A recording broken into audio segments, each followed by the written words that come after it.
I hope you're proud of yourself. I muttered under my breath the moment Olivia's laughter hit the top of the stairs. The words carried weight, slicing through the veneer of domestic normalcy we'd spent years crafting. I had watched every detail of our finances for months, audited account statements line by line, traced every unexplained wire transfer, and mapped her interactions through subtle behavioral patterns before I confronted the truth. I tracked her phone activity with surgical precision, noting timestamps and location markers that hinted at premeditated deception, cross-referencing each excursion with corporate calendars and expense reports, uncovering small inconsistencies that became the first threads of unraveling. As she stepped inside, the familiar scent of her perfume mixed with traces of someone else's cologne, I felt a kinetic pulse of clarity. The betrayal was tangible, material, and meticulously documented. Olivia's eyes sparkled with amusement. Unaware, I had already secured copies of every bank statement, every credit card transaction, every minute of correspondence that could illustrate intent and premeditation. I moved silently through the kitchen, laptop open, encrypted files active, highlighting each irregularity. A transfer on the 14th matching a hotel receipt on the 15th, overlapping with an expense flag during last week's audit. Every misstep fed into the structural plan I had formulated over weeks, preparing a legal matrix to protect my assets, drawing from prior cases where evidence alone had shifted settlements dramatically. Her laughter, light and deliberate, bounced off the walls as I activated remote backups of digital communications, creating immutable copies for the eventual legal confrontation. My pulse maintained a measured rhythm as I analyzed the alignment of her social calendar against real-time GPS data, noting precise windows of opportunity she had exploited to orchestrate the one-night encounters. I calculated risk scenarios, gauging exposure, considering public perception, anticipating reactions from mutual contacts, and layering contingencies to ensure control over every variable. Her grin widened, as if mocking. The invisible barrier of knowledge I had erected, the silent countermeasure of evidence that positioned me beyond reactive emotion. I reviewed notarized agreements, digital contracts, property deeds, and investment portfolios simultaneously, confirming the strategic advantage in reclaiming narrative authority. Each action she had taken, from casual dismissals to overt displays of pleasure and betrayal, fed into a comprehensive understanding of her psychological patterns, allowing me to predict her immediate responses. The tension escalated in controlled increments. I recorded every statement, every nuance, every laugh, knowing these would become undeniable proof of intent and character should proceedings advance. Olivia leaned back, unaware of the precise calculations I had embedded into our shared reality, the legal scaffolding prepared to enforce consequences that matched her level of audacity. Her laughter faltered subtly as I initiated the final sequence of surveillance playback, streaming incriminating interactions on a secure, isolated system, confirming her movements and associations down to the exact minute. The room shifted. Control hung in the balance as the first pieces of evidence blinked on the monitors, reflecting the duality of trust and deceit. I stood motionless, letting the images, the timestamps, the cold clarity of proof settle between us. A smirk crossed her face, and in that instant, the equilibrium pivoted. She realized the game had changed, but not yet how irrevocably. Olivia stared at the monitor for a fraction of a second, then laughed again. That reaction told me more than any message, receipt, or location record ever could. Most people panic when evidence surfaces. They scramble for excuses. They search for sympathy. Olivia treated the entire situation like a private joke that had finally reached its punchline. She crossed her arms and leaned against the counter. "You have been spying on me?" she asked. Her tone carried curiosity instead of fear. I clicked through another folder. Bank activity, restaurant charges, rideshare receipts, matching timestamps, matching destinations, a pattern stretching across 6 months. "I have been paying attention," I replied. Her smile tightened for the first time. The difference was subtle, but I caught it. Olivia always believed she understood people better than they understood themselves. That confidence fueled every decision she made. It fueled the lies. It fueled the risks.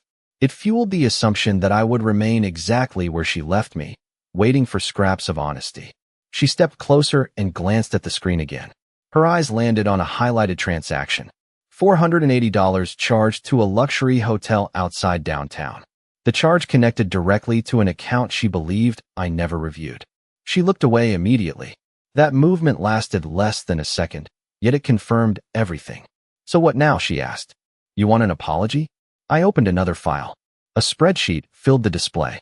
Every unexplained withdrawal, every unusual transfer, every purchase hidden beneath vague expense descriptions. I had spent weeks building it. After years working in financial risk management, patterns jumped out at me the same way cracks appear in a foundation. Olivia underestimated that skill. She viewed money as freedom. I viewed money as data. Data always tells a story. The story sitting in front of us painted a picture far larger than a reckless night. It revealed planning, coordination, secrecy, layers of deception. Olivia stared at the spreadsheet longer this time. Her confidence began shifting into calculation. I recognized that expression. She was running numbers in her head. Property, investments, retirement accounts, home equity. She was trying to determine how much leverage remained on her side. The problem for her was simple. I had already anticipated that calculation. 3 days earlier, I met with an attorney specializing in asset protection and divorce strategy. 2 days earlier, I reorganized several financial structures operating entirely within legal guidelines. 12 hours earlier, I finalized documentation and secured copies in multiple locations. Olivia had entered the house believing she controlled the board. She had no idea the board changed before she arrived. Her phone buzzed on the kitchen island. The screen lit up. A name appeared for less than a second before she grabbed it. Ryan Brooks. She reacted too slowly. I had already seen it. Olivia looked at me. I looked back at her. For the first time that night, neither of us spoke. Then another notification appeared beneath his name. A message preview flashed across the lock screen. 5 words. 5 words that changed everything. Did he tell you yet? The message sat on Olivia's screen for less than 2 seconds before she locked the phone and slid it into her pocket. 2 seconds proved enough. I had spent years evaluating risk reports where a single line buried inside hundreds of pages carried more significance than the headline. Those 5 words carried the same weight. Olivia's expression shifted again. The confidence remained, yet something sharper moved beneath it now. Calculation, assessment, damage control. She studied me carefully, trying to determine exactly how much I knew. The answer was simple, more than she imagined. "You seem very interested in my messages," she said. I closed the spreadsheet and folded my arms. "You seem very interested in hiding them." Her jaw tightened. That tiny reaction triggered a memory from 12 years earlier. Back when we first bought our house. Back when Olivia laughed because she was happy instead of because she thought she had won. We were both younger then. Hungry. Ambitious. Focused on building something together. I worked 60-hour weeks climbing through the ranks of a financial consulting firm. Olivia built her marketing career one promotion at a time. Every dollar mattered. Every decision mattered.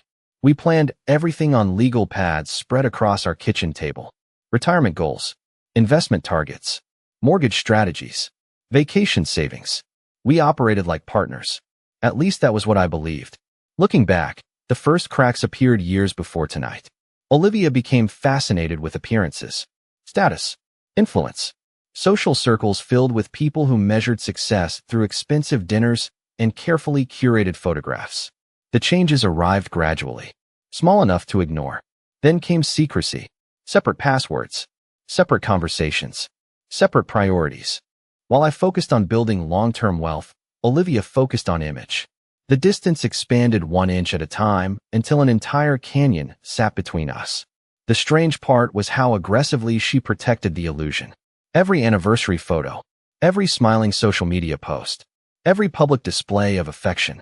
She invested enormous effort maintaining a story she no longer believed. My forensic review of our finances revealed the same pattern. Surface-level stability, hidden instability underneath. I discovered private credit accounts, luxury purchases disguised as business expenses, membership fees linked to organizations she never mentioned. The transactions formed a trail. Ryan Brooks appeared repeatedly along that trail.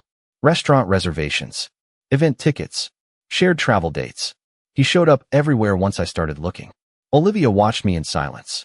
She knew I was connecting pieces. She just did not know how many. Then she made a mistake. A small one. The kind people make when pressure starts building. Ryan already explained everything, she said. I stared at her. She froze instantly. She had never told me Ryan's last message came from Ryan. She had just confirmed it herself. The realization hit her a second later. Her eyes widened. Her breathing changed. For the first time that night, I saw genuine concern. Then my laptop chimed. An encrypted notification appeared on the screen. A new document had arrived from my attorney. The subject line contained 8 words. Property preservation order approved and filed. Suddenly, Olivia was no longer the only person keeping secrets.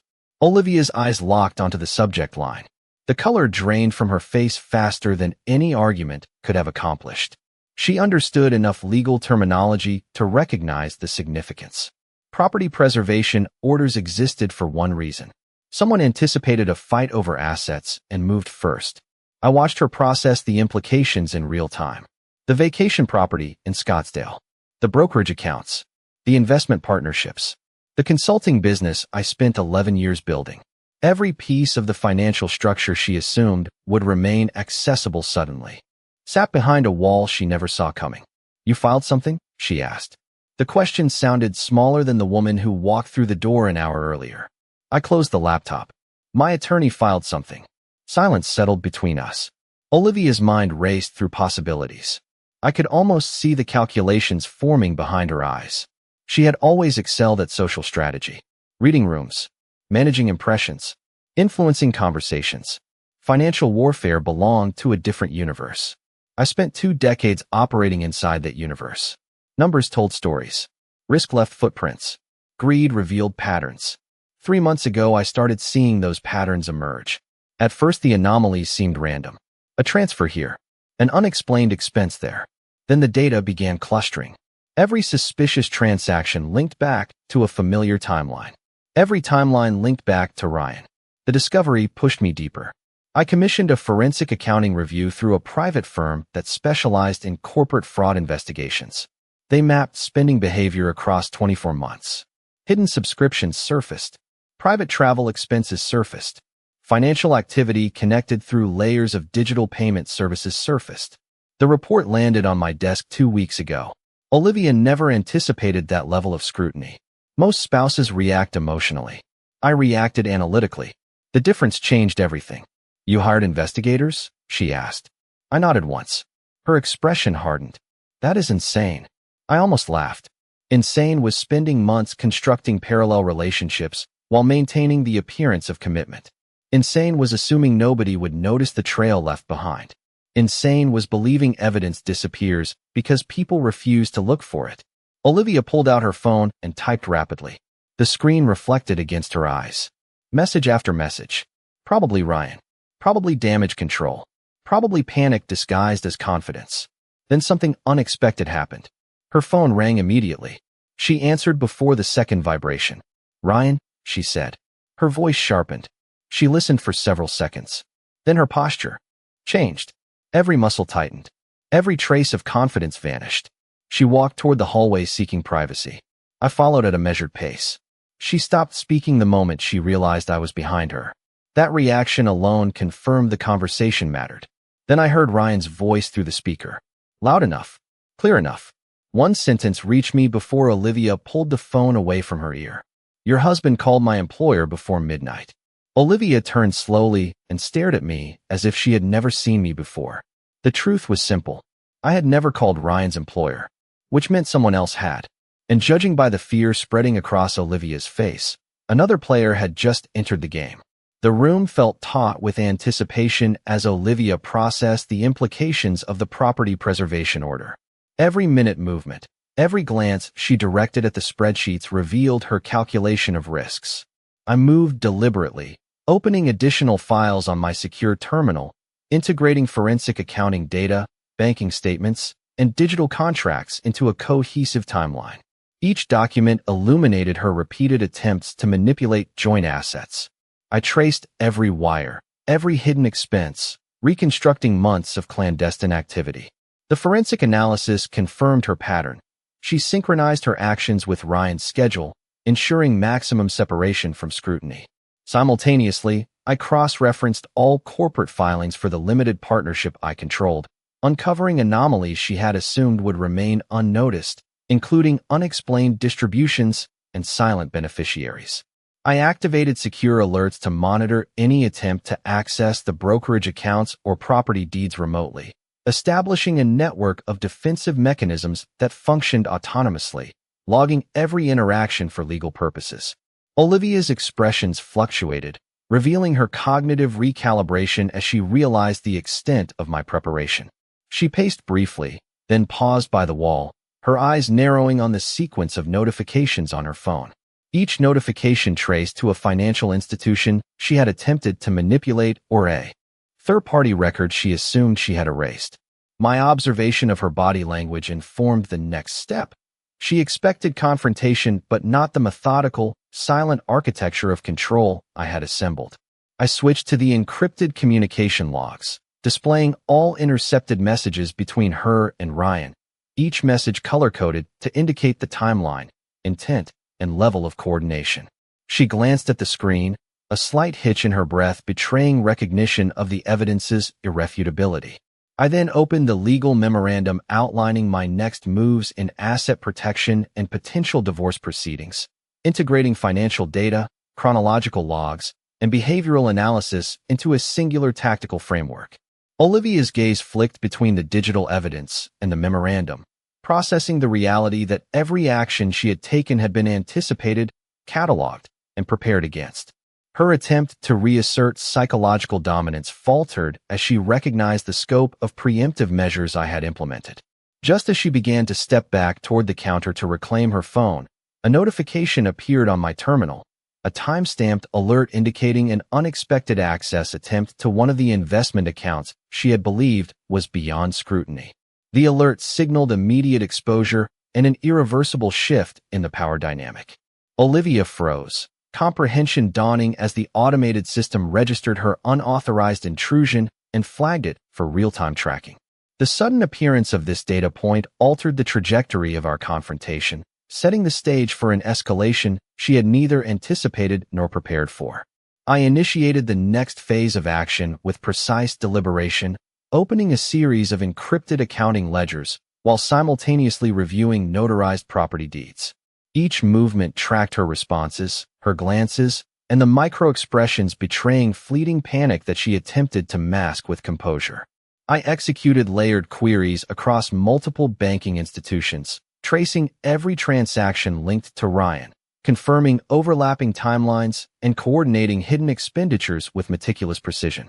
Olivia's attempts to intercept or manipulate data proved ineffective against the pre-configured monitoring systems I had deployed days earlier. Every login attempt she made, every password entry, and every cursor movement fed into automated logs I had prepared for potential legal validation. I cross-referenced her digital footprint with time-stamped communications, confirming her strategy involved systematic resource allocation to safeguard personal assets she presumed I overlooked. While she analyzed my screen, my focus remained on the full spectrum of control, activating secondary verification protocols that created instantaneous alerts in case of unauthorized access, linking the evidence to her prior attempts to obfuscate reality. Olivia's gaze shifted from the spreadsheets to the notification panel, realizing that each line, each figure, each entry had been anticipated, scrutinized, and categorized. I pulled up a comparative analysis detailing asset flows between joint accounts and independent investments, integrating forensic evaluation and legal assessment, ensuring that each step reinforced the strategic leverage in my favor. Her expression hardened. The confident mask she wore cracked as she assessed the depth of preparation and foresight she had underestimated. Olivia reached for a document to challenge the assertion, but my system flagged the interaction, capturing every attempt as a permanent record. She paused, realizing the scope of surveillance, data integrity, and legal frameworks aligned against any spontaneous maneuver. I introduced an additional data set, her communications with external consultants and financial advisors, cross-linked with time-stamped travel and transaction logs, revealing a coherent plan of misdirection that she had assumed would remain invisible. Her pulse accelerated as she scanned the details. Each layer she had implemented to maintain control now acted as evidence reinforcing the perimeter of authority I established. Olivia's calculated expressions shifted into subtle desperation as I highlighted connections between her movements, expenditures, and digital correspondences, constructing an incontrovertible map of activity and intent. At that moment, a secure alert triggered from the auditing software I deployed weeks prior. An external attempt to access one of the controlled investment accounts simultaneously with her movement toward her private documents. Olivia froze mid-step, comprehension dawning, and I observed the exact instant that the balance of power pivoted irrevocably toward premeditated control, leaving her to reconcile the consequences of underestimating the extent of my strategic preparation. The alert remained on the screen, blinking quietly, while Olivia stood frozen a few feet away. Most people assume control disappears in a dramatic moment. The truth looks very different. Control shifts through paperwork, permissions, access rights, and timing. That lesson took me 20 years to learn. Olivia was learning it in a single night. I opened the alert log and expanded the details. The unauthorized access attempt originated from a device linked to a private virtual network. The routing concealed the exact location, but the timestamp aligned perfectly with Ryan's call. Someone was moving fast. Someone understood that financial exposure often creates legal exposure. Olivia watched every click. Her confidence had transformed into a different emotion. Urgency. You planned all of this, she said. I reviewed the data without looking up. I prepared for it. There was a difference. Planning seeks victory. Preparation seeks survival. 3 months ago, I still believed our marriage could recover. Then I found the hidden accounts. Then I found the messages. Then I found the consultation notes. Those notes changed everything. Buried inside a cloud backup linked to Olivia's tablet sat a document she had forgotten to delete. A consultation summary from a divorce attorney, dated 7 weeks earlier. The document outlined asset division strategies, communication tactics, and recommendations for establishing favorable narratives before filing. Olivia had already begun building a case while smiling across dinner tables and discussing vacation plans. She never expected me to discover it. She certainly never expected me to preserve copies. I opened the file and placed it on the screen. Her face tightened instantly. "Where did you get that?" she asked. The answer hardly mattered anymore. The evidence existed. The timeline existed. The intent existed. Every page told the same story. She had been preparing an exit while positioning herself for maximum financial advantage. The irony almost made me smile. The woman who spent months gathering leverage had accidentally created leverage against herself. Olivia reached into her purse and pulled out her keys. Then she stopped. Her eyes shifted toward the entryway. The realization arrived all at once. Earlier that evening, after receiving confirmation from my attorney, I had already updated the access credentials connected to the house security system. Every digital entry code, every remote access profile, every smart lock authorization. The system recognized exactly one primary resident now. Olivia stared at me. "You changed the system." I nodded. Calmly. Deliberately. She looked toward the front door again, finally understanding what the paperwork, the audits, the alerts, and the legal filings all pointed toward. The future she assumed would unfold had already vanished. Then her phone vibrated again. Another message from Ryan appeared across the screen. This time she did not hide it quickly enough. I saw the preview clearly. 7 words. 7 words that drained the remaining color from her face. "My company opened an internal investigation today." Olivia sank into the armchair, her hands fidgeting with her phone as if it contained the answers she desperately needed. Each swipe and tap betrayed her mounting anxiety, revealing she was calculating every possible consequence of my preemptive measures. I observed the subtle adjustments in her posture, the tightness in her shoulders, and the shift in gaze that indicated cognitive overload. My focus remained on the array of evidence I had assembled, integrating financial audits, property deeds, digital correspondence, and timestamp transaction logs into a cohesive visual dashboard. Every anomalous withdrawal, every unreported subscription, every irregular hotel charge mapped into a pattern of deception she had not anticipated being analyzed at this scale. The legal framework I had coordinated with my attorney triggered alerts tied to each suspicious activity, ensuring any attempt to reverse engineer access would be logged and cataloged. Olivia's eyes scanned the dashboard, registering the meticulous cross-referencing between her movements and financial activity. Each line of data reinforced the premeditated structure I had implemented, tracking behavioral patterns, auditing digital footprints, and enforcing asset preservation. I accessed encrypted communications, revealing each message she had attempted to obscure, linking them with time-stamped account activity to establish intent and chronology. Olivia's awareness of exposure sharpened her calculations. She considered her options while I analyzed the digital narrative from every angle, observing correlations between her planning and the gaps she assumed were invisible. As she shifted to glance at the security panel, I opened the final set of documents, notarized agreements, corporate filings, and independent verifications of asset control that I had prepared in anticipation of this confrontation. Olivia's breath quickened subtly as she processed the immutable structure of control surrounding her. Then the phone vibrated with a new notification from Ryan. She glanced at it, hesitated, and allowed the screen to reflect on her face. 7 words appeared briefly before she attempted to conceal them. The internal audit flagged your activity. Her eyes widened. She realized the implications before comprehending them fully. Her financial maneuvering, her coordination with Ryan, and every contingency she had planned were now captured, analyzed, and ready to be used in formal proceedings. I did not move or speak. The room remained still except for the electronic hum of devices capturing every attempted action. Olivia's previous confidence dissolved, replaced by a flicker of panic as the full scale of oversight became clear. She straightened, her body tense, calculating what steps remained to mitigate exposure.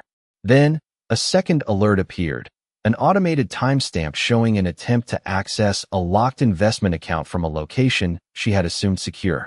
The shift in power was absolute, and she understood instantly that the next move would redefine the control in this confrontation. The second alert marked the end of the illusion. Olivia stared at the screen while the system logged every detail surrounding the attempted account access. She finally understood something I had learned years ago in financial consulting. Every decision leaves a trail, and every trail eventually reaches a destination. Her strategy relied on secrecy. Mine relied on documentation. Those two approaches rarely produced the same outcome.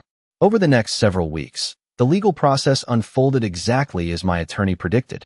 The preserved records, forensic accounting reports, transaction histories, and communication logs established a timeline that neither emotion nor storytelling could alter. Facts carried their own weight. Olivia spent those weeks chasing solutions. New advisors, new explanations, new narratives. Each effort collided with the same obstacle. Evidence. Ryan's situation deteriorated even faster. His company's internal review expanded beyond a simple inquiry. Compliance officers examined expense reports, communications, and activity records. The man who once appeared so confident during private messages suddenly faced questions he could not dismiss with charm or confidence. Ironically, I never contacted his employer. I never submitted a complaint. I never launched a campaign against him. His own decisions created that outcome. Actions mature into consequences the same way investments mature into returns. The process simply takes time. 6 months later, the house felt different. Cleaner, quieter, more honest. I reorganized my schedule, expanded my consulting business, and redirected my attention toward projects that had sat untouched for years. The energy I once spent managing uncertainty now fueled growth. Revenue increased. New clients arrived. Long-term investments outperformed projections. More importantly, peace returned. Real peace. The kind that arrives when reality and truth finally occupy the same space. One afternoon, almost a year after that night, I received an email. Olivia wanted to talk. The message contained apologies, explanations, reflections, and promises. I read every word. Then I closed the screen. The strange part was how little anger remained. Time had converted anger into clarity, clarity into acceptance, acceptance into freedom. I realized I no longer needed answers because the evidence had already provided them. I no longer needed revenge because consequences had already arrived. I no longer needed validation because truth had already surfaced. Months earlier, Olivia walked through that door convinced she controlled the future. She believed confidence could overpower accountability. She believed secrecy could outperform preparation. She believed perception mattered more than reality. She was wrong. The most valuable lesson from the entire experience had nothing to do with marriage, money, or betrayal. It was simpler than that. Character reveals itself when nobody thinks they are being measured. Some people protect trust. Others test it. Some people build foundations.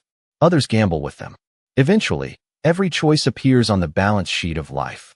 As I finished reviewing quarterly reports later that evening, another notification appeared in my inbox.